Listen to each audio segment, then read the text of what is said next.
There is a noise that most people carry with them their whole lives, and it is not the noise of the world. It is the noise of the mind.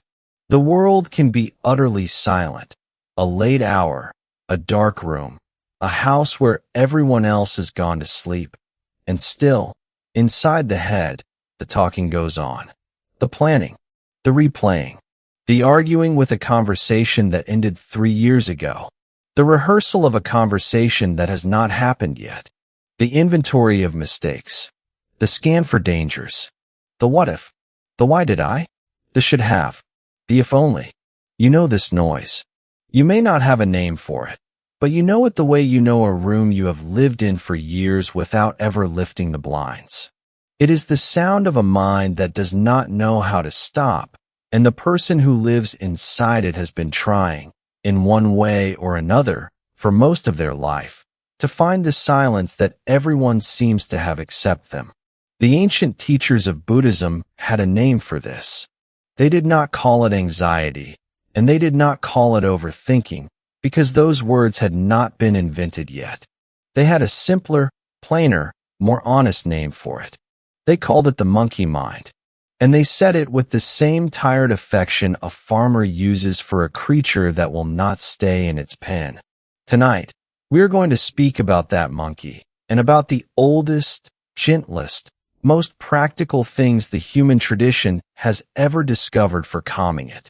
Not by force, not by fighting the mind, which the teachers knew, and you may have suspected, only makes the monkey jump higher, but by understanding, by patience, and by 4 old stories that have been quieting human minds for 25 centuries. You do not need to stop your thoughts to hear them. That is the first and best secret this tradition hides in plain sight. You do not need your mind to become silent before you are allowed to rest. You only need to stop being at war with the noise, and to learn, slowly, the way all deep things are learned, what the noise is and what it is not. Tonight you will hear 4 old stories. They come from different teachers, different centuries, different villages. But they all carry the same quiet teaching. The mind that will not stop is not your enemy. It is a restless animal that has never been shown how to settle. And there is a way to set it down, not by gripping it, but by letting it go. There is nothing for you to do while you listen. No technique to remember, no breathing to control, no meditation posture to hold. There is only a voice and old stories, and the quiet between the words, where the monkey, exhausted by its own long running, may finally notice that it is being spoken to gently. Tonight, we sit with a question that is softer than it sounds. What would it be like to let your mind rest? Not because you silenced it, but because you stopped chasing it? It is a story about a disciple whose mind leapt like a monkey, and about the question he asked his teacher, and the strange, patient answer he received. There is an old story, told in the monasteries of the old tradition, about a young disciple whose mind would not be still. He was earnest, the tellings say, completely earnest, the way young seekers are earnest, with the whole of his heart, and with a great impatience for the results. He had come to the monastery hoping to find peace. He had walked a long road to reach it, left behind his village and his work and the parts of his life that had hurt him. And what he found, to his despair, was not peace. He found himself, the same restless self he had tried to leave at the gate, which had apparently walked in after him and made itself comfortable on the meditation cushion. His mind was a monkey. That was the only way he could describe it. It leapt. It swung. It chattered. It could not stay on anything for more than a breath before it was off again, into the past, into the future, into some old insult or some fresh worry, and then, noticing it had been caught drifting, it would snap back, determined, and try again, and scatter again. Sitting with that mind, the disciple said, was like trying to hold water in his bare hands. Every time he thought he had it, it poured through his fingers. For months he fought it. That was the first mistake the story wants you to see, so let us see it clearly together. He woke early and he sat, and he told his mind, "Be still." And his mind, being a mind, immediately found something to worry about. He told it, "Do not think." And it thought about not thinking, which is still thinking. He told it, "Focus on the breath." And for one glorious moment, there was the breath, and then there was a plan for tomorrow, and then there was a memory from last month, and then there was a self-accusation about having drifted, and then the breath was gone entirely, and the disciple was left sitting in the wreckage of another failed sitting, more frustrated than before he began. He went to the old teacher, and he confessed, with the whole shame of his earnest heart, "Master, my mind will not stop. I sit, and I watch it, and I command it, and it will not obey. It leaps from one thing to another like a wild animal. I have been fighting it every single day, and every single day it wins. I think I am the only person in the world who cannot still their mind. What is wrong with me? What am I doing wrong?" The old teacher looked at the young disciple for a while. Then he asked a strange question. "Tell me something," he said. "When you are lying in bed at night, and a dog barks in the next village, what do? Do you get up and go to the village to make it stop?" "No," the disciple said. "That would be foolish. The dog will bark, and then it will stop. It barks because it is a dog. You wait. You wait," the teacher said. "And when it stops, do you hear the quiet?" The disciple thought. He had never once thought about the quiet after a dog barked. "I suppose," he said, slowly, "there is quiet. But I do not notice it. I am thinking about the dog, and about the sleep I am losing, and about whether it will bark again." "There," the teacher said. "Exactly there. That is the whole teaching, hidden in your own answer. The dog is the thought. The village is the past. The barking is the worry. And what you do with a barking dog is what you have never once done with a barking thought. You let it bark, you let it finish, and then you lie in the quiet that follows, not measuring it, not waiting for the next bark, not complaining to yourself about the barking, but simply resting in the silence that is there, in every gap, between every sound, all night long." The disciple was quiet. "But Master," he said, "a dog barks and stops. My thoughts do not stop. They are not like dogs. They are like," he searched for the word, "they are like monkeys. They leap from one branch to another without ever coming down." The teacher smiled, slowly. "Then let us speak of the monkey," he said. And the disciple did not know it.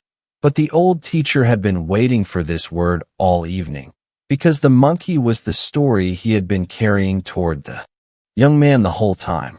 "When I was a young monk," the teacher said, "I had a mind like yours. It leapt. It chattered.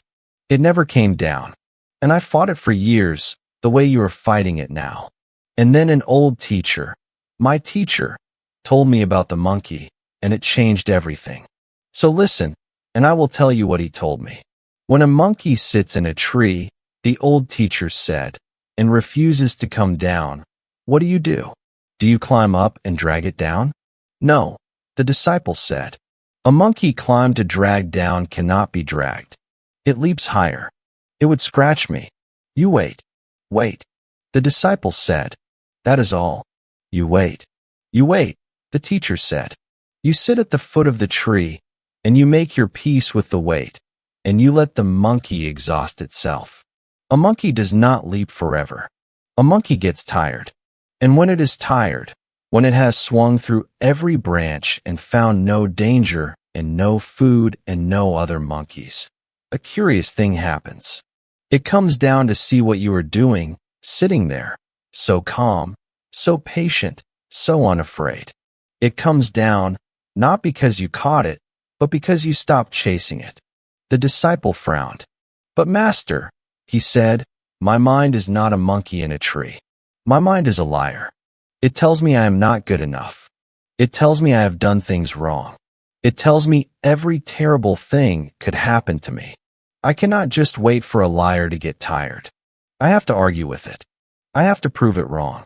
The teacher looked at him with great tenderness. "And how is the arguing going?" he asked. The disciple opened his mouth and closed it. Terrible, he admitted. It is going terribly. Every night I argue with the liar, and every night, somehow, the liar wins. I go to bed defeated, and I wake up, and the lying has been going on all night, and it has invented new things by morning. The teacher nodded, slowly. Of course it wins, he said. You are arguing with a liar on its own terms, in the middle of its own territory, at the hour when you are weakest. No one has ever won a debate with a liar by staying in the debate. The liar is not defeated by being refuted. The liar is defeated by being ignored. The disciple was quiet. The words were strange to him. In his whole life, the way he had dealt with a worrying thought was to answer it, to reassure himself, to prove the thought wrong, to plan against it, to wrestle it to the ground. And here was the teacher, telling him the opposite, that every answer he gave the liar was a meal, that every argument was an opening, that the monkey, starved of no one's attention, came down from the tree, but the monkey fed on arguing, and the disciple had been feeding it every night of his life. But if I do not argue, the disciple said, slowly, testing the idea the way you test ice with your foot, if I do not answer the liar, if I do not prove it wrong, is that not the same as agreeing? Will it not think I believe it? The teacher smiled. The mind that thinks it is agreeing, he said, is still thinking. Do you hear it? It is still arguing. It is still in the tree. The truth is much simpler, and it is this. You can stop feeding the monkey without ever once agreeing with it. You do not have to believe the liar, and you do not have to fight it. You only have to stop dining with it. When the thought arrives, the old accusation, the fresh worry, the plan for a disaster that has not happened, you do not reach for a proof against it, and you do not adopt it. You simply let it be a thought.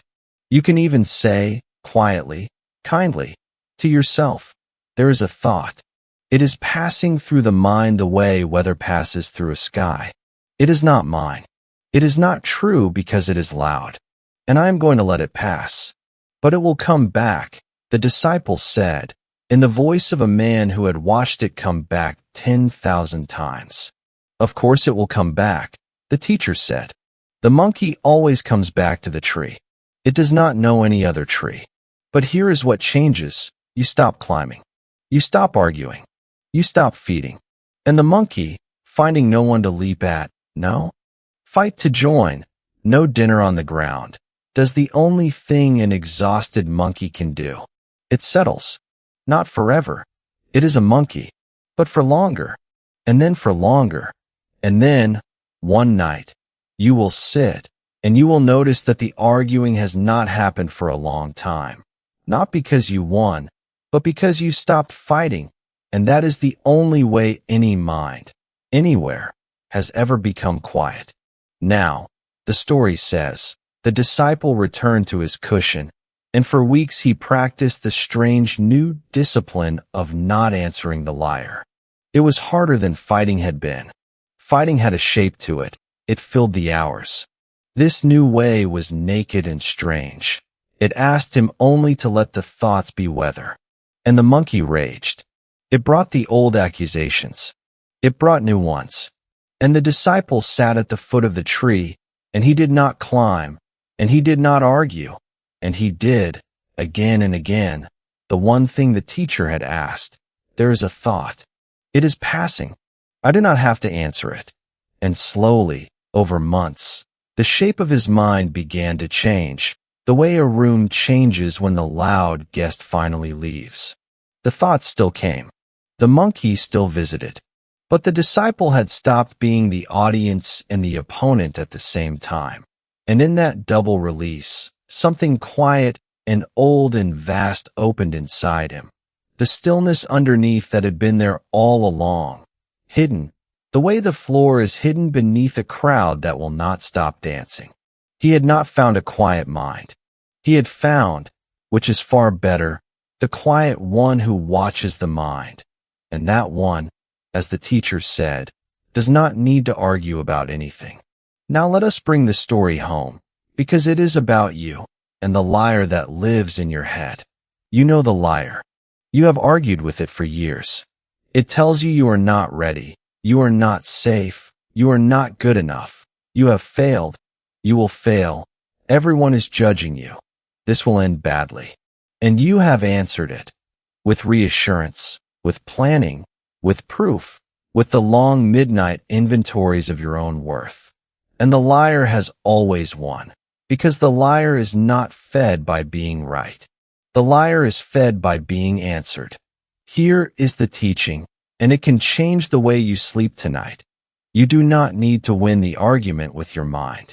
You need to leave the argument.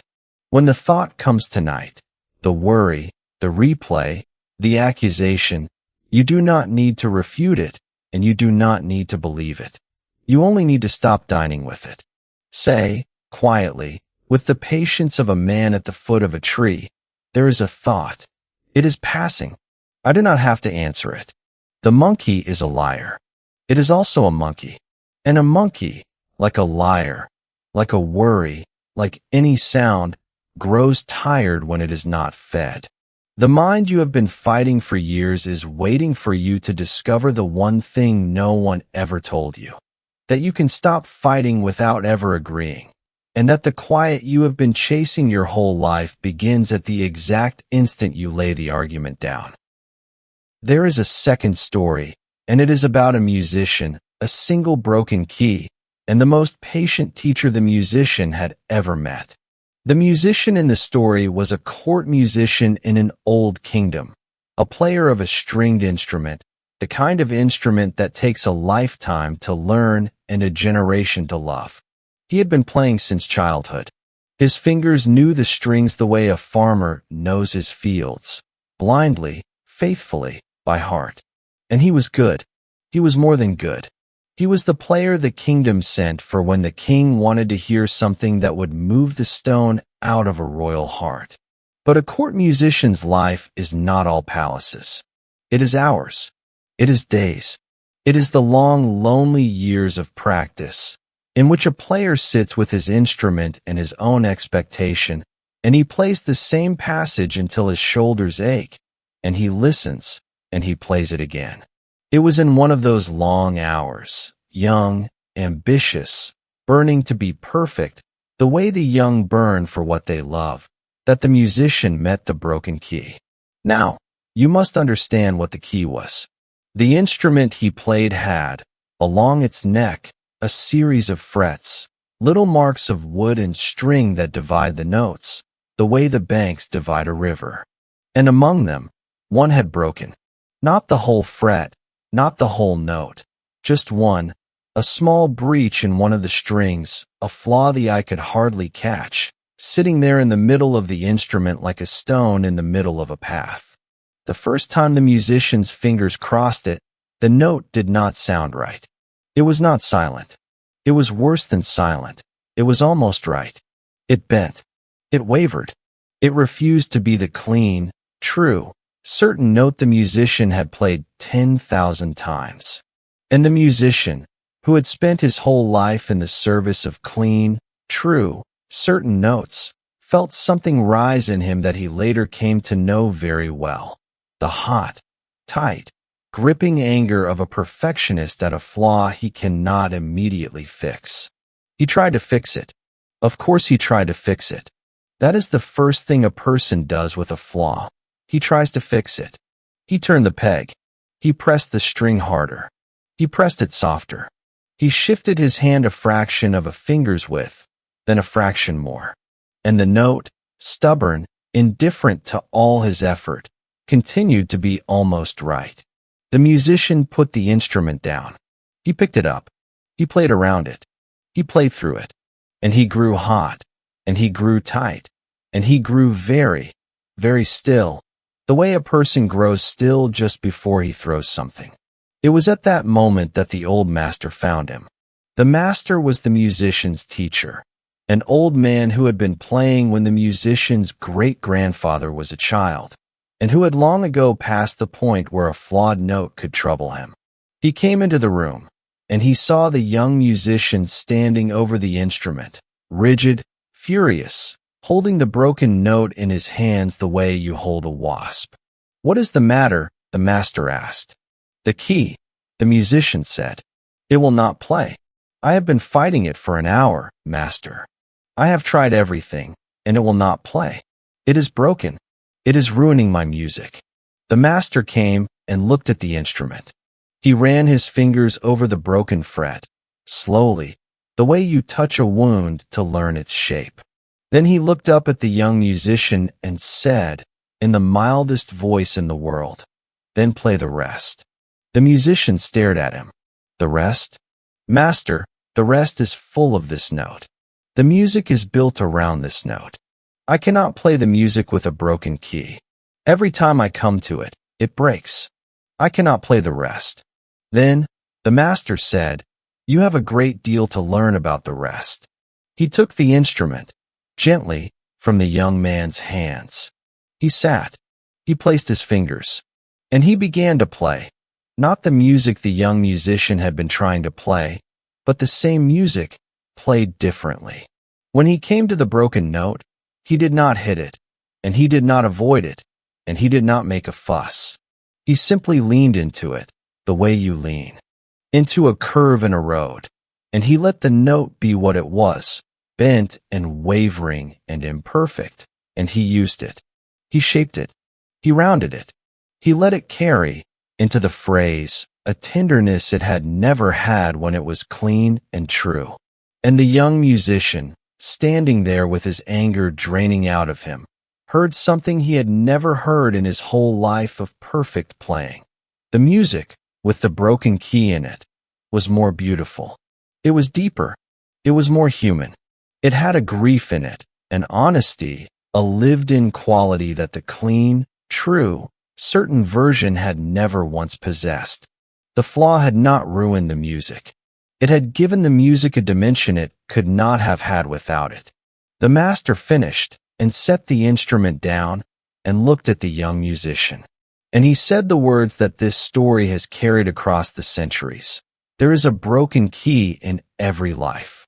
You can spend your life fighting it, turning the peg, pressing harder, waiting for it to be fixed, refusing to play until it is perfect. But the music is not in the peg. The music is in the player.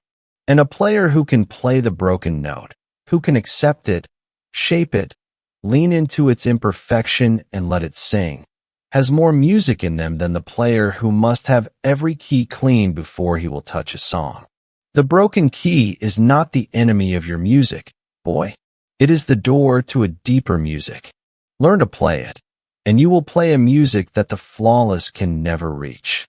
The young musician stood for a long time in the quiet of that room. He looked at his hands. He looked at the instrument. And he understood, slowly, the way water understands a new shape, that he had been offered not a lesson about strings, but a lesson about his whole life. "I have been living like a man who will not play," he said at last, quietly, almost to himself. "I have a table that is uneven, a roof that leaks a little in the spring, a knot in my shoulder that aches, a father I have not spoken well to for years, and a rival in the next town who plays cleanly and never once has a broken key. And I have told myself 100 times that when these things are fixed, when the table is level, when the roof is mended, when I have become the musician my rival already is, then I will play. Then I will live. Then I will be at ease. And I have wasted years, master. Years of a music that was already playable, standing at the one broken key, waiting for it to heal before I would touch a single other note." The master looked at the young man, and there was a great warmth in his eyes. "Now you are learning the second half of the lesson," he said. "The broken key is not only in the instrument. The broken key is in the mind that stands at it, refusing the rest of the music. You have understood that you must play the broken key. Now understand this also. You must play around it. The music of your life is not one note, and it never was. It is the whole song, and the song is full of notes that are not broken, and they have been waiting all your life for you to come to them. Go home to your ordinary room. and play the table, and play the roof, and play the father, and play the aging body and the tired shoulder. Play them all, as they are, with the broken notes held gently and the clean notes played freely. And you will find that the life you have been waiting to be ready for was ready before you ever picked up the instrument. The story says that the young musician kept the instrument with the broken key for the rest of his life. He never fixed it. He did not fix it because he had learned to play it. And the music he played with it, the tellings say, was the music the kingdom wept at, the music the king summoned him from every corner of the land to hear, the music that began, somewhere in its middle, with the note that dared to be broken, and that had taught its player the deepest lesson of all. Now let this story sit with you, because you have a broken key, and you have been fighting it for years. Most of you listening can feel the shape of it now, the way the master felt the flaw. With his fingers, it is the thing in your life that is not working the way it should, the body that does not cooperate, the relationship that will not be smooth, the failure you keep replaying, the part of your past you keep trying to fix, to turn back, to press harder, to make clean and true and certain. And you have been spent hours at that key, turning the peg, pressing harder, refusing to play the music of your life until that one thing is fixed, telling yourself, I cannot rest until this is solved. I cannot be peaceful until this is perfect. The music of my life is ruined by this note. And here is the teaching of the story, and it is a great unburdening. You do not have to fix the broken key before you are allowed to play. You do not have to solve the problem before you are allowed to rest. The music is not in the key. The music is in the player. And the mind that must solve everything before it can be quiet is a mind that will never be quiet, because there will always be another broken key. There is always another broken key in every life, until the last day of it. Tonight, let your mind practice what the musician learned. Bring your attention, gently, to the broken key you have been fighting, the unsolved thing, the imperfect thing, the almost right note that has been ruining your music. And do not reach for the peg. Do not press harder. Do not begin the long argument of how to fix it. For this 1 hour, simply let it be a broken key. Let it be imperfect. Let it be unresolved. And lean into the music of the rest of your life. The music that is, even now, playing all around the notes that are not fixed, and that has always been more beautiful, deeper, more human, because of the imperfection living in it. The overthinking mind is a musician standing at a broken key, refusing to play until everything is fixed. And the quiet mind is the player who finally understands. The song does not wait for the key to heal. The song is the leaning in. The song is the acceptance.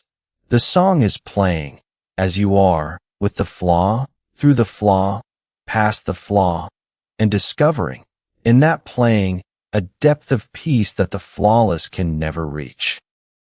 There is a third story, and it is about a king, a bell, and the loudest silence the king had ever touched. The king in this story was a worried man, not a cruel man. The tellings are careful to say he was generous and fair, a good king by the standard of kings, but a worried one. He worried the way other men breathe. He worried about the harvest, about the mountain passes, about the loyalty of the nobles in his court, about the opinions of the neighboring kings, about the shape of the future, which no man can see and every man fears. And his worry moved through his whole kingdom like a weather pattern, because a king's mind, whether he knows it or not, is the weather of a country. The court could read it. The clerks could sense it. Even the farmers, far from the palace, said that the taxes came heavy and the letters came sharp when the king was in one of his dark turns. One night, in one of the darkest of his turns, as the king lay in his high bed and the palace slept around him, and the worrying went on in his head, the planning, the replaying, the rehearsal of every disaster that had not happened and might. A sound came through the darkness. It was not loud. It was a bell. A single bell from the old temple in the city below the palace struck once, and then again, and again, and again, not in a rhythm, not in a call, but in a long, slow, patient, unending ringing, like a sound that had decided it would simply go on until morning. The king listened to it, and the king, who had spent his whole life in the company of his own unending worrying, was struck by a strange and sudden understanding of what he was hearing. That bell is doing what I am doing. It is going on without any reason to. It is ringing and will not stop.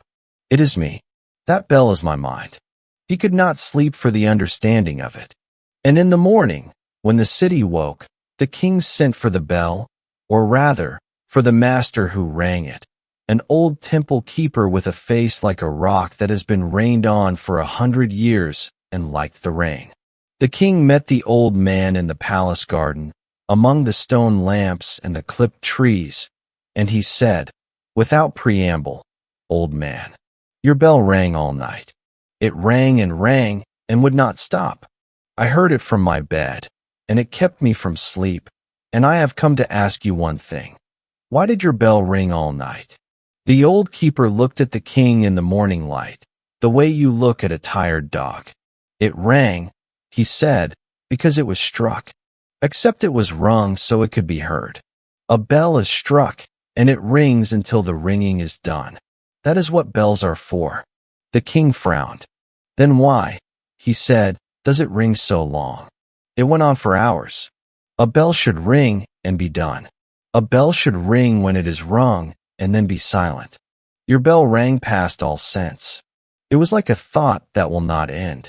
It was, forgive me," and here the king, who had never admitted such a thing, said it anyway, because the night had loosened him. "It was like my own mind. It rings and will not stop." The old keeper was silent for a long moment. Then he said, very quietly, "Then the king is finally listening to something true. For that is exactly what a mind is like when it is struck and never turned back to silence." The bell and the king have the same trouble. The king felt the words go into him like a cold key into a door. "Teach me," then, he said. "Teach me how to make it stop. You keep the bell. You know bells. Tell me how you make a bell stop ringing, and I will make my mind do the same." The old keeper looked at the king, and he said the simplest and strangest thing in the whole story. "You do not stop a bell by grabbing it. You stop a bell by holding it. When the bell has been struck and the sound is flying, a man who grabs it to make it stop only keeps it ringing. The touch feeds the sound, the metal vibrates around the grip, and the bell sings under the hand. No one has ever silenced a bell by gripping it. But a bell that is held and not gripped, held with an open hand, so that the metal can rest against the palm without being seized and shaken. That bell feels the quiet of the hand, and the quiet passes into the metal, and slowly, over the length of the note, the ringing settles into the palm, and the bell is still. The king stood in the garden, and he did not understand, and he said so. "I am a king, not a bell. When my mind rings, I cannot hold it in my palm. My mind is not metal." "No," said the old keeper, gently, "but it is the same. When the mind is struck by the fear, by the memory, by the worry that flies out of the dark, you have been grabbing it. You grab the thought to stop it, to argue with it, to prove it wrong, to plan your way out of it. And every grab feeds the ringing, and the ringing goes on all night. The bell and the mind are the same. What you have never tried is the only thing that works. Hold the thought as it rings. Do not grab it. Do not argue it. Hold it, the way you would hold a hot cup for a friend, with an open, attentive, steady hand. Let it ring its whole note in your palm, and wait. The note does not last forever. No note lasts forever. Even the king's longest night ends at dawn. Hold the ringing, and it will settle. It cannot do otherwise. It is the nature of a struck bell to go quiet, if only it is held and not gripped. The king considered this for a long time in the light of the garden. Then he said, with the first humility he had felt in years, "How long does it take? A night? A month?" The old keeper shook his head. "It takes as long as the note takes," he said. "No longer, and no shorter. A bell is not made silent on a schedule. It is made silent by being held. Hold it tonight, and it will settle faster than you think. It will return in the morning, struck again by the world, for the world is always striking bells, and you will hold it again, and it will settle again." That is the whole practice of a life. Not to stop being struck. That is impossible. You are a king, and the world is loud. But to learn to hold the ringing, and to know, past all doubting, that every ringing settles, and that under every ringing there is silence, waiting to be held. The story says the king returned to his bed that night, and the worrying began, as it always did, the planning, the replaying, the long rehearsal of the future. And the king did not do what he had always done. He did not grab. He did not argue. He lay in the dark, and he held the ringing, as the old keeper had said, with an open, attentive, steady hand. And he let the note ring its whole note in him, and he waited, and he discovered, in the exact center of the ringing, the thing that the old keeper had promised and the king had never believed, that the note was finite, that even his fear had an end, and that underneath it, close enough to touch, there was silence, old, patient, immense, and it had been there the whole time, under every worry of his life, waiting to be held. He fell asleep, the tellings say, in the middle of the ringing. That is the detail the story keeps, because it is the whole medicine in a single image. The king who had not slept through a whole night in 20 years fell asleep, holding his worry, like a child falling asleep holding a lamp. Not because the worry had gone, it had not. Not because he had won a great battle over his mind, he had not. But because, for the first time, he had stopped fighting the ringing, and the body, released from the fight, had simply gone to rest. He woke in the morning with the lamp of his long-held fear still beside him, and the silence still underneath it, and he understood, with the clarity that comes only to a man who has been through the long dark, that this was the whole of the practice, not to banish the ringing, but to be able to rest beside it.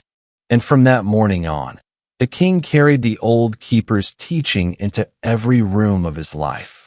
In the council chamber, when the nobles argued, he held the argument instead of gripping it. At the border, when the reports were bad, he held the fear instead of feeding it. In the dark, every night, he held the ringing, and the ringing, losing its audience, grew shorter and softer, the way all noises grow shorter and softer when no one grabs them. He did not become a man without worry. He became something better, a man who knew the shape of his worry, who could hold it, and who could rest in the silence that was always under it. And the kingdom, in its slow, unspoken way, grew quieter too, because the weather of a kingdom is the mind of its king, and the king's mind had finally learned to be held. Now let this story sit with you, because you have a bell in your chest, and it has been ringing all night for years. You know exactly how you have tried to stop it. You have grabbed.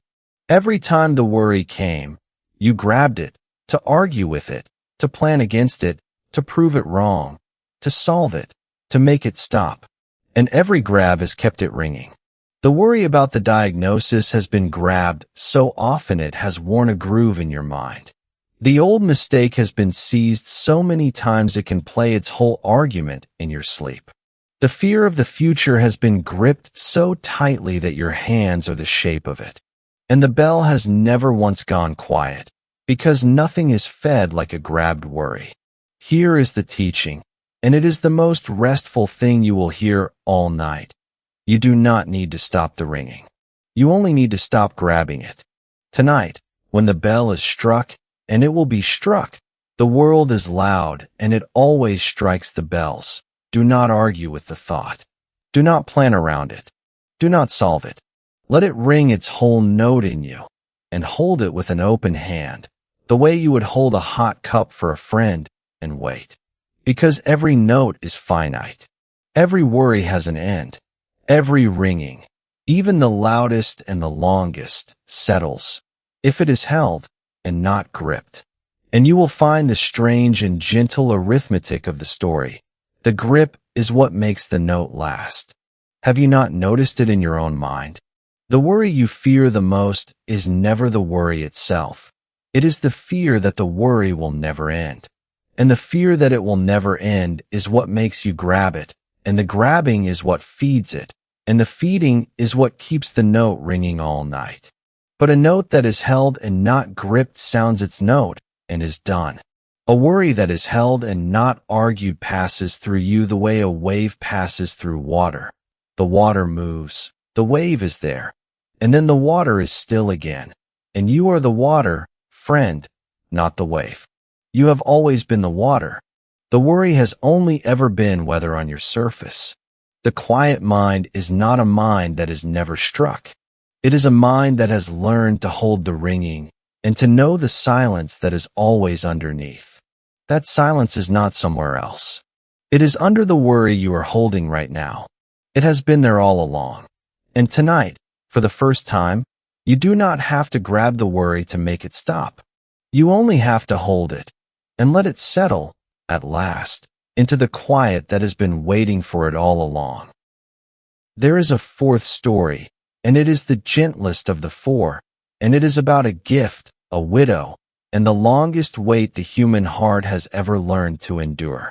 The woman in the story had received a gift, and she had never opened it.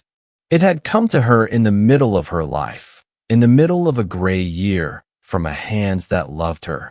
The tellings say from her son, in the years before he went to the war, or from her husband, in the last good year before the long sickness. The tellings differ, because every heart has its own version of the same gift, and the gift matters more than its giver. It was wrapped. It was beautiful, and the woman had held it, felt its weight, studied its shape. And then, the tellings are careful here, for this is the whole story. She had put it away. Not thrown away. Never thrown away. Put it away. Somewhere safe. Somewhere she would not have to look at it. And somewhere she would not have to think about what was inside. Because the woman knew one thing with a certainty that had been growing in her like a root. She was not yet ready for the gift. It had come to her in the way that good things come at the wrong time, on the heels of grief, or in the middle of a long difficulty, or at the hour when the receiving of goodness felt like an accusation against her own unreadiness. And so the woman had made a quiet, terrible decision. She would wait until she deserved it. She would wait until her life was fixed, until the grief healed, until the money was good, until she was thin enough, or calm enough, or good enough. And then, only then, when she had become the person the gift deserved, she would open it. And she waited. The years passed. The wrapping grew soft at the edges, the way paper does when it is held too long and never touched. And the woman lived her life with the gift in the house, and the gift did something to the house, and to her, the way any kept and unopened thing changes the rooms it waits in. It sat there. It drew her eye. It made a kind of pressure, a low, steady hum in the back of her mind. Not yet. Not yet. You are not yet the one it was meant for. And the woman, in the long evenings, in the middle of the ordinary hours, would find herself standing near where the gift was kept, not opening it, but running her mind over it, the way a worried mind runs and runs over the thing it will not touch. She did not open it, but she thought about it endlessly, about when she would open it, about whether she would be ready by then, about what could possibly be inside that her waiting might ruin. And the thinking, the tellings say, was worse than the grief that had started it, because the grief had an end, and the thinking had no end, and a mind that circles a gift it will not open is a bell that will not stop ringing. One evening, when she was old, and the gift was very old, and the waiting had become the entire shape of her life, a traveler came to her door, a teacher, the tellings say, in the robe of the old way, walking the same road all the old teachers walked. He came in the failing light, as travelers come, and she fed him, as the hospitable feed travelers, and in the quiet after the meal, the teacher saw her looking at the corner of the room where the gift sat, wrapped, untouchable, waiting. "You have a gift," the teacher said. "You have had it for a long time, I think, and you have never opened it." The woman felt the words land in the center of her chest. "I am waiting," she said, carefully, "until I am ready, until I have fixed the things that need fixing, until I am the person the gift deserves." The teacher nodded, slowly, the way teachers nod when they hear the old and familiar turns of the human heart. "And how is the fixing going?" he asked. The woman opened her mouth, and the whole of her life went through her in a single breath of silence. "It is not going," she said at last, in a small voice. "It has never gone. I have waited my whole life for the fixing, and the fixing has not come, and I am old, and the gift is still unopened, and I have spent my life." She stopped, and the old teacher waited, and she finished in a whisper, standing beside it, thinking about it, waiting for it, never touching it. "I have spent my whole life circling a gift I was given, and I will probably die without knowing what was in it. And I am afraid my whole life has been this. Standing, waiting, not opening." The teacher let the words stand. Then, gently, the way you touch the edge of a wound to learn whether it has healed, he said, "And what do you believe is in the gift?" The woman made a sound that was almost a laugh. "I do not know. I have been afraid to know.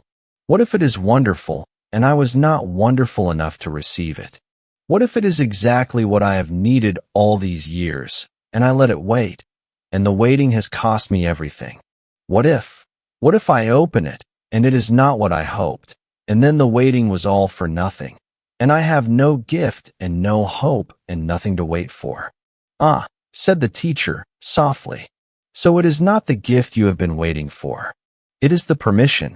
You have been waiting your whole life for someone to tell you that you are ready, to open the gift of your own life, to open the gift of your own worth, to open the gift you were given at birth and have spent your life circling out of fear. You have been waiting, my friend, for a permission that was already in your hand the day the gift was given." The woman looked at him, and something cracked open in her, very gently, the way ice cracks in a river in the spring. "But," she said, and could not finish. The teacher went on. "A gift," he said, "is not earned. That is what makes it a gift. If it were earned, it would be a wage. It was given to you, unearned, undeserved, freely, in a year you did not fix, by a hand you did not impress. And it has been waiting for you, not because you were not ready, but because you have refused, every single day, the one thing gifts ask of us, to be received. You do not have to be fixed to receive it. You do not have to be worthy. You only have to be willing. And the moment you are willing, the waiting ends, not because the fixing comes, but because you finally understand it never had to." The woman stood. She walked across the room, through the years, through the old grass of all the evenings she had stood beside the gift and not touched it. She picked it up. It was lighter than she remembered, and she unwrapped it, slowly, with old hands, the way you unwrap the one thing you have waited for your whole life, and are suddenly, inexplicably, no longer afraid of. The gift inside was simple. It was a bell. Or rather, it was a small clear stone, smooth as water, the kind of stone you hold in your palm and feel the whole world go quiet around. It was not valuable. It was not what hopes are made of. It was a stone, from the hand that loved her, kept for a lifetime, and the only thing priceless about it was that it had been waiting with the patience of all gifts for her to hold it. And the woman held the small stone in her old palm, and she felt the quiet go into her, and she sat down in the room with the empty paper around her and the stone in her hand, and she wept, not for the stone, and not for the years, but for the release of a waiting she had carried for so long that she had forgotten it was there. She had not needed to be fixed. She had needed to open. And opening, the old teacher said, as he took his leave, is the only fixing that has ever mattered. Everything else is a stone you wait to deserve.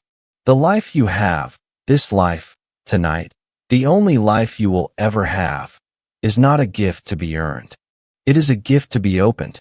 And it is open. It has always been open. You have only been standing beside it, circling, waiting, afraid. Now let this story sit with you, because you have a gift in the corner of your life, and you have been standing beside it for years.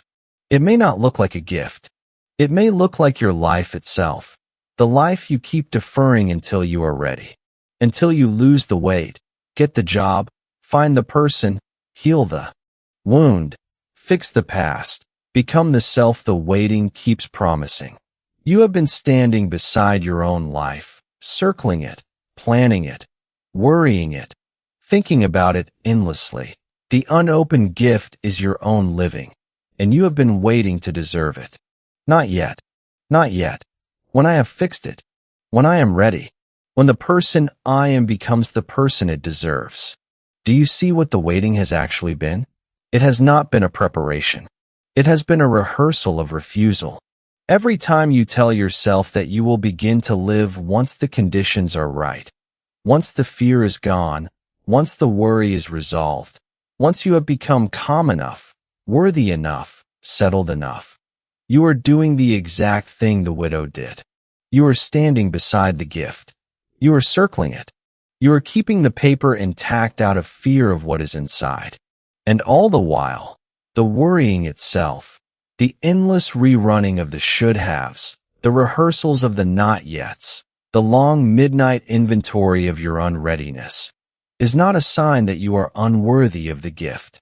It is a sign that you have been standing next to it, in the dark, for a very long time, running your mind over the wrapping. And here is the gentlest thing this story tells you, and I want you to hear it all the way down. The widow did not wait too long. It is never too late to open a gift. The paper was soft, the years were many, her hands were old.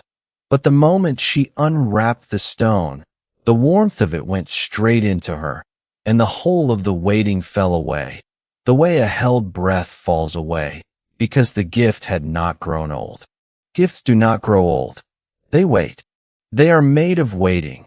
In the end, every real gift waits, patiently, like a light left on in a window, for the hand that was always meant to hold it. Your life is still in that window. It has been waiting for you. It is not angry with you for the years.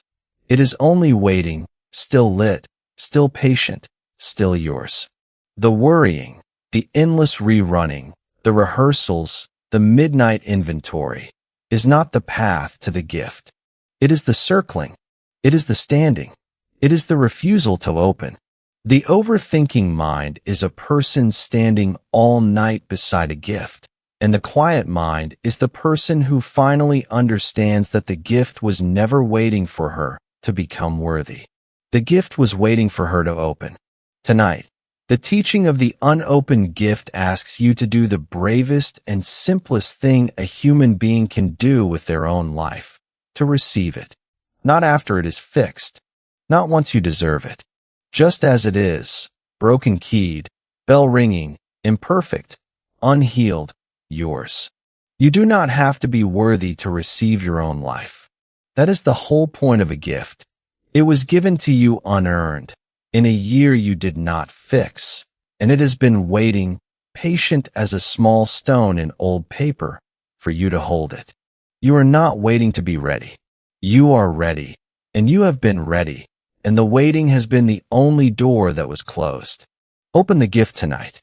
Receive the life that has been circling the edge of your own hand, the ordinary, imperfect, irreplaceable, open now, and let the waiting end, not with a fixing, but with a holding. The gift has been in your hand the whole time. It was always open. You have only to stop circling and look down and see. And so, tonight, we have sat with a disciple whose mind leapt like a monkey, and we learned the thing he learned. You do not fight the thoughts, because the one who watches the thoughts is not the thoughts, and the liar, unfed, grows tired at the foot of the tree.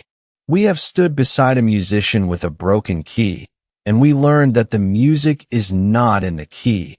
It is in the player, and the song does not wait for the flaw to heal.